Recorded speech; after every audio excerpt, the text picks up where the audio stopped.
ओम सतगुरु प्रसाद।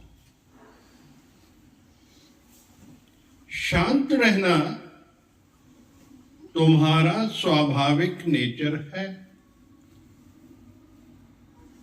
शांत रहना तुम्हारा स्वाभाविक नेचर है और जरूरी भी है।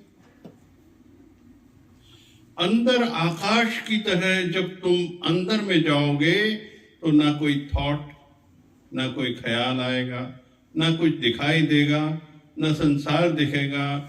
तुम हो निराकार, पर तुमने मनुष्य का एक झूठा लिबास पहना है। परमात्मा भेष बदल के आया है। हम पहचान नहीं रहे कि ये भगवान है। जर्रे जर्रे में है झांकी भगवान की। किसी सूझ वाली आंख ने पहचान ली। नामदेव ने पकाई रोटी कुत्ते ने उठाई, पीछे घी का कटोरा लिए जा रहा। प्रभु सूखी तो न खाओ, थोड़ा घी तो लेते जाओ। रूप अपना क्यों मुझसे छुपा रहा? तेरा मेरा एक रूप, फिर काहे को हजूर? तूने शक्ल बनाई है श्वान की और मुझे ओढ़नी पहना दी इंसान की। और जर्रे जर्रे में है झांकी भगवान की। हर जगह वो विराजमान है। हम पहचान नहीं रहे कि ये भगवान है। हम लोग मुझ जाते हैं उसके भेष में, उसके कर्मों में, उसकी बातों में उलझ जाते हैं। पहचान सके तो पहचान, घट घट में बने भगवान। वो लीला कर रहा है, वो लीला कर रहा है, वो लीला। पहचान पहचान पहचान सके तो पहचान। कण कण में छुपा है भगवान। ओ पहचान सके तो पहचान। कण कण में छुपा है भगवान। कण कण में छुपा है भगवान। भगवान कहाँ नहीं है? कण कण में। किस जगह नहीं है परमात्मा? हर पदार्थ में है, हर वस्तु में है, हर वनस्पति में है। क्योंकि सारी चीजें एक ऊर्जा है, एनर्जी है, हर एक जगह है। हम एक चप्पल भी पहनते हैं ना, वो हमारी किस तरीके से रक्षा करती है? कांटों से, कंकड़ों से। तो जो हमारा रक्षक है वो कौन है? भगवान। हमें उसकी भी इज्जत करनी है, उसका भी मान करना है, उसको भी सही स्थान पे रखना है, पूरी इज्जत बख्शनी है। गुरु ने यही सिखाया है। देखिए, हम जब कभी बहुत बड़े सत्संग होते थे हरिद्वार में, तो वहां गुरु ये कहते थे कि तुम सत्संग आओगे, तुम्हारा ध्यान पीछे पड़ा रहेगा। एक थैली देते थे, अपने जो चरण पादुकाएं हैं उसमें रखो और अपने पास रखो। वो भी सत्संग सुन ले, वो भी सत्संग सुन ले। देखिए, इतना महानता थी, इतनी दूर थी, इतनी सोच थी कि तुम्हारा ध्यान वहां पड़ा रहेगा। तुम उसको अपने पास रखो और वो भी सत्संग सुन ले।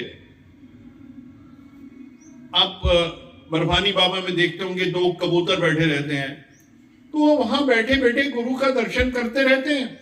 वो एक दिव्य आत्माएं हैं, सोल्स हैं जो पहुंच जाती हैं। तो इसलिए हर एक जगह, हर स्थान पे वो एक सोल की एनर्जी व्याप्त है, हर जगह।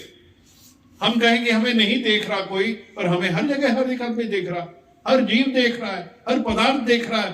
क्या नहीं देख रहा? तो हम अपने स्वरूप में आए ना कि है ही भगवान, है ही भगवान। ये सारे मन, ये ख्याल, ये विचार, ये थॉट्स जितने भी आते हैं, इनको भूलना है। ये है नहीं दरअसल, ये सारी लीलाएं हैं, ये सारी जितनी भी हैं। तो लीला कब होती है? जब हम मार्ग भटकने लगते हैं तो लीला होने लगती है। और लीला इसलिए होती है कि तुम उसमें कितना डूबते हो और फिर कितनी चोट खाते हो उससे, उस लीला से। तात्पर्य क्या है? उसको योग करो। लीला हो रही है, क्यों हो रही है? परिस्थिति आ रही, क्यों आ रही है? सक्षम होगे तो निकल जाओगे, अक्षम होगे तो टूटोगे। और अगर बुद्धिमान हुए, थोड़ी सी भी बुद्धि का उपयोग करोगे तो रास्ता बदल लोगे। अपना रास्ता बदलोगे, क्योंकि यहां रास्ता बदलने का सिग्नल है। जो भी लीला आ रही है, तुम किसी गलत रास्ते में चले हो, वो लीला हुई और तुमको अब सही रास्ता अपनाना है। तो ये हमारे को सब जो ज्ञान की बातें हैं गुरु के दर पे मिलती हैं। जब हम गुरु का सानिध्य करते हैं, गुरु के दर पे आके रोज उनकी वाणी जो है आकाशवाणी सुनते हैं, तो उसके बाद ही ये परिस्थिति बनती है हमारी समझ की, हमारी रमज की, हमारी सारी जितनी भी चीजें, उसके बाद हमारे अंदर जो हर चीज वो चेतन आनंद बैठा है, सच्चिदानंद, वो जागृत हो जाता।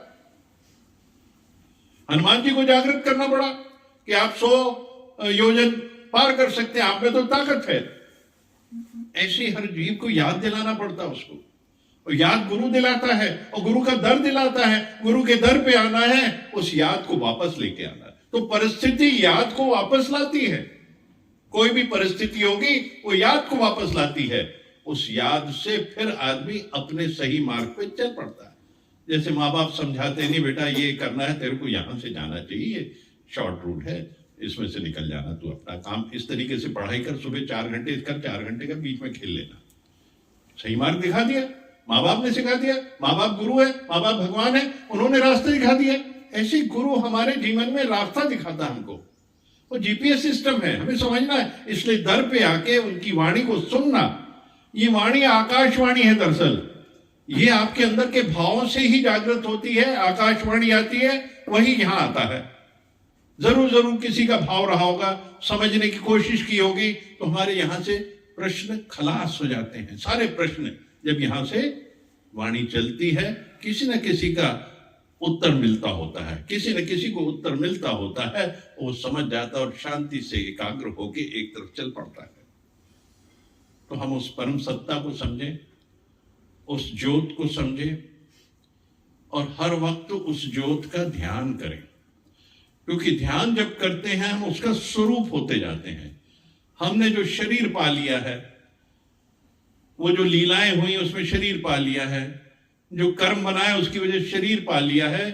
अब वक्त है सिर्फ उस ज्योत को याद करना है, उस ज्योत में डूबना है, हर तरह से उसमें, उस नीले आकाश में डूबना है। मेरी तो आकाशवत स्थिति है, मुझे उस आकाशवत स्थिति के अंदर डूबना है। क्योंकि वहीं गहराई के अंदर, तेरे के अंदर जो है वो पड़ा हुआ है, मोती पड़ा हुआ है, उसको चुगना है। उस मोती को, वो तेरे अंदर ही है, मौजूद है। बस आंखों को मोड़ ले, इंद्रियों को मोड़ ले अंदर की तरफ, तो तू वहां पहुंच जाएगा। बहुत दूर नहीं है, बहुत ज्यादा डिस्टेंस नहीं है। वो हम एक ध्यान लगाते हैं और अंदर की तरफ मोड़ते हैं, हमारी स्थिति अंदर की हो जाती है। बाहर तो सब खत्म है, बाहर तो बहुत लंबा जाना पड़ता है। बाह्यमुखी होने के लिए बहुत लंबे हाथ मारने पड़ते हैं, और अंतर्मुखी होने के लिए बिल्कुल छोटा सा रास्ता है, शॉर्टेस्ट रूट। जब भगवान शिव पार्वती बैठे थे, इन्होंने भगवान गणेश और कार्तिकेय, उनमें से उन्होंने तय करना था कौन प्रथम देव होगा। तो उसके लिए था कि आप पृथ्वी का चक्कर लगा के आओ, जो दोनों में से पहले चक्कर लगा के आ जाएगा वो प्रथम देव है। चल पड़े कार्तिकेय, पर भगवान गणेश वहीं बैठे रहे। भगवान गणेश वहीं बैठे रहे। अब जब वो चक्कर लगा के कार्तिकेय आने लगे नजदीक, उन्होंने फटाफट माता पार्वती और शिव जी का चक्कर लगाया, और हो गया उनका चक्कर, हो गया। बोले यही प्रथम गणेश है। हमारे माँ बाप ही सब कुछ हैं, वो सारी दुनिया वही है, संसार वही है जो हमको लेके आया इस दुनिया में, जो हमें लेके आया इस दुनिया में, वही सब कुछ है। माँ बाप चाहे जैसे भी हो, पर उन्होंने जन्म दिया और इस धरती पे लेके आए। आदरणीय है, वंदनीय है, पूजनीय है, भले वो कैसे भी हो। हमको उनके गुण अवगुण में नहीं जाना, जो हमें लेके आया है हमको उसकी तरफ चलना है। वही हमारा भगवान, वही हमारे देवता, वही हमारे सब कुछ, हमारे पूजनीय, वही सब कुछ है। एक माँ बाप का चक्कर लगा लो तो सारी दुनिया को प्राप्त कर लेंगे और प्रथम देव कहलाएंगे। ओम ओम हरि ओम हरि ओम। भगवान खुराना जी कुछ